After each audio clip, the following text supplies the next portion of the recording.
Moçadas, bem-vindo a mais uma aula. Vamos falar um pouco mais sobre uma aplicação de vetores gradiente. Nesse exercício foi dado para a gente aqui uma função, essa daqui, e ele diz que essa função ela representa a distribuição de temperaturas em uma determinada sala. Em que direção no ponto 1, 1 e menos 2 a temperatura aumenta mais rapidamente? Então aqui é o seguinte, a gente comentou na aula anterior que existe um vetor muito conhecido chamado de vetor gradiente, e quando eu encontro esse vetor ele me dá a direção, ele me dá o caminho que eu tenho que seguir para que eu encontre um ponto onde a inclinação das retas apresenta a maior inclinação possível, maior variação, né? E nesse caso, toda vez que a gente pede ou a temperatura, ou a voltagem, ou a potência, ou qualquer coisa que eu quero que aumente rapidamente, a palavrinha mágica é você lembrar que a gente está calculando o vetor gradiente de uma função e o ponto em que a gente se encontra é dado aqui, ó. Então eu estou nesse ponto 1, 1 e menos 2. Então a gente está querendo encontrar o quê? Qual o vetor gradiente dessa função no ponto 1, 1 e menos 2. Para calcular o vetor gradiente, a primeira coisa que você deve fazer é derivar a função.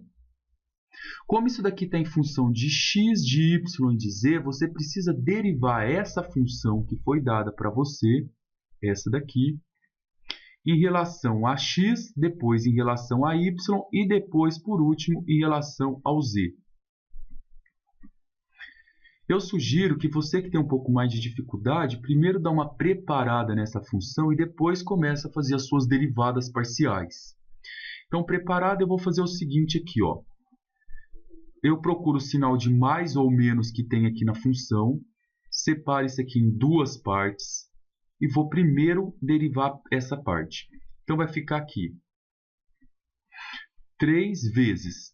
Se aqui fosse e elevado a x, a derivada de e elevado a x é e elevado a x. Mas aqui é e elevado a menos 2x. Então, a derivada dela é e elevado a menos 2x vezes, lembra da regrinha da cadeia? Primeiro eu faço a parte que está de fora, depois eu faço pela derivada de cima. Aí eu vou ter que derivar o menos 2x.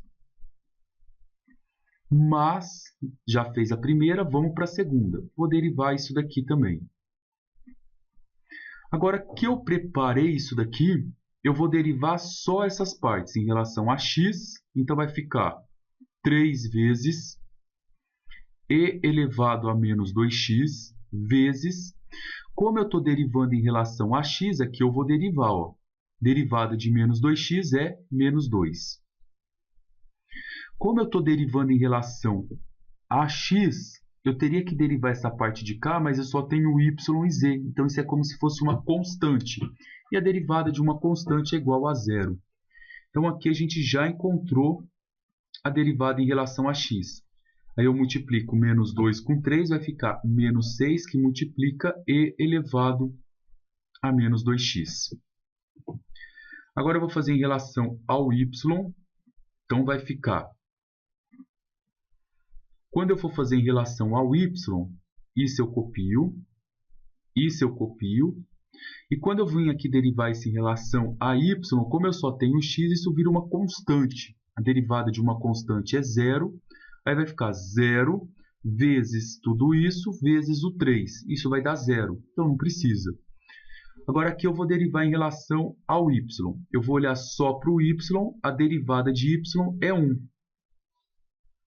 E aí, como o z está multiplicando, você não vai falar que ele é uma constante e colocar ele como zero. Toda vez que ele tem uma multiplicação, pela nossa regra de derivada, ele desce multiplicando. Então, isso fica 1z. Então, a derivada em relação a y é somente o z. E aqui, por último, a derivada em relação ao z. Faz o mesmo processo, a gente vai encontrar como resultado, deriva o z, fica 1. O y está multiplicando, abaixo ele. Então, a derivada em relação a z vale y.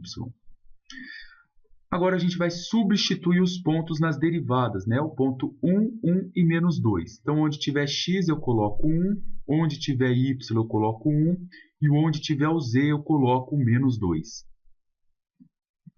Então, vai ficar a derivada de x, então aqui vai ficar menos 6 vezes z elevado a menos 2 vezes 1 a menos 2. A de z é o próprio z é menos 2, e a de y é o próprio y, que vale 1. Então, o nosso vetor gradiente no ponto 1, 1 e menos 2 é a coordenada x, que é essa daqui, a coordenada y, que é menos 2, e a coordenada do z, que vale 1. Depois, no item B, ele pergunta para vocês qual a taxa máxima de aumento. A taxa máxima é a gente encontrar o tamanho desse vetor aqui. Pessoal, o resultado assim está certo. Se alguém quiser substituir o e por 2,71, que é o valor dele aí na calculadora, não tem problema nenhum. Senão a gente pode deixar ele desse jeito aqui, em função do e. A taxa máxima de aumento, a gente calcula o módulo desse vetor. O módulo de um vetor é você pegar cada uma das coordenadas e elevar ela ao quadrado. Então, vai ficar isso daqui ao quadrado, mais a segunda coordenada ao quadrado, mais a terceira coordenada também ao quadrado. Então, o módulo desse nosso vetor aqui, menos 6 ao quadrado dá 36. E elevado a menos 2, tudo isso elevado ao quadrado, multiplica potência sobre potência, fica e elevado a menos 4. Menos 2 ao quadrado dá mais 4, e mais 1 ao quadrado dá 1. Então, o módulo desse nosso vetor no ponto vai ficar 36e de menos 4 mais 5. Se vocês quiserem agora um valor exato para calcular isso, a gente joga esse valor aqui na calculadora e vai descobrir o valor exato dessa raiz. Então, aqui está o vetor gradiente e aqui está o módulo, a taxa de variação.